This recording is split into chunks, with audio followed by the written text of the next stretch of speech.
కృష్ణా మచిలీపట్నంలో జిల్లా కలెక్టర్ బాలాజీ చెత్త సేకరణ ఈ ఆటోలను తోపుడు బండ్లను కూడా పంపిణీ కార్యక్రమాన్ని నిర్వహించారు. జిల్లా కలెక్టర్ స్వయంగా ఈ ఆటోలను నడిపి కార్మికులకు అందజేశారు. తడి చెత్త, పొడి చెత్తను వేరు చేసి పారిశుద్ధ్య సిబ్బందికి అందజేయాలని ప్రజలను కోరారు. 2047 నాటికి రాష్ట్రాన్ని స్వర్ణాంధ్రప్రదేశ్గా తీర్చిదిద్దాలన్న లక్ష్యంతో ప్రభుత్వం పనిచేస్తోందని కలెక్టర్ బాలాజీ చెప్పారు.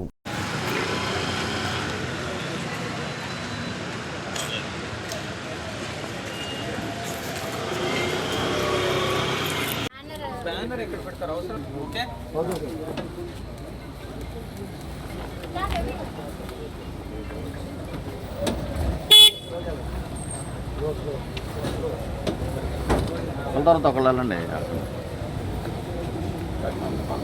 రా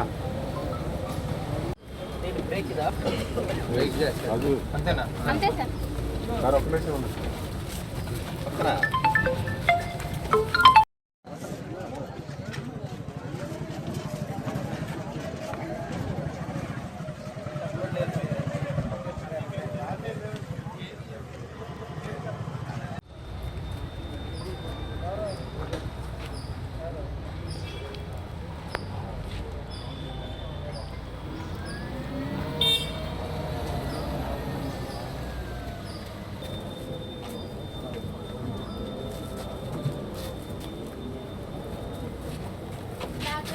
అందరూ ఒకేసారి స్టార్ట్ చేయండి.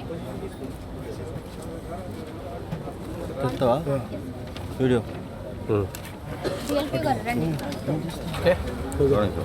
ఆంధ్రప్రదేశ్ ప్రభుత్వం 10 సూత్రాల ద్వారా 2047 నాటికి ఒక ఆంధ్రప్రదేశ్ని స్వర్ణాంధ్రప్రదేశ్గా తీర్చిదిద్దే సంకల్పం చేసుకున్నమాట అందరికీ తెలిసింది. ఈ 10 సూత్రాల్లో ఒక కీలకమైన సూత్రం స్వచ్ఛాంధ్ర. దీంట్లో భాగంగా మన ప్రతి పల్లెటూరులో కూడాను ఈ వ్యర్థాల నిర్వహణ కోసం ఒక ప్రణాళికబద్ధంగా ముందుకు వెళ్తున్నాము.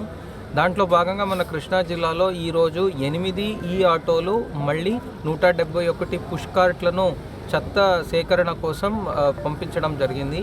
దీంట్లో మనం గమనించాల్సిన విషయం ఏంటి అంటే ఎప్పుడు కూడా చెత్తను మనం వేర్వేరు చేసి ప్రాసెస్ చేయాల్సి ఉంటుంది కనుక అలా మనం వేర్వేరుగానే చెత్తని కలెక్ట్ చేసుకునే దానికోసం ఈ ఆటోలో కానీ పుష్ కార్ట్లో కానీ సపరేట్గా వేర్వేరే రంగుల్లోతో ఉన్న బిన్స్ ఇవ్వడం జరిగింది. అంటే మనకు గ్రీన్ కలర్ బిన్ అంటే దాంట్లో తడి చెత్త వేయాలి అని, రెడ్ కలర్ బిన్ అంటే దాంట్లో మనం హజార్డస్ వేస్ట్ వేయాలి అని, హానికారక వ్యర్థం. మళ్ళీ మనకు బ్లూ కలర్ అంటే దాంట్లో మనం పొడి చెత్త వేయాలి అనే ఉద్దేశంతో రూపొందించడం జరిగింది.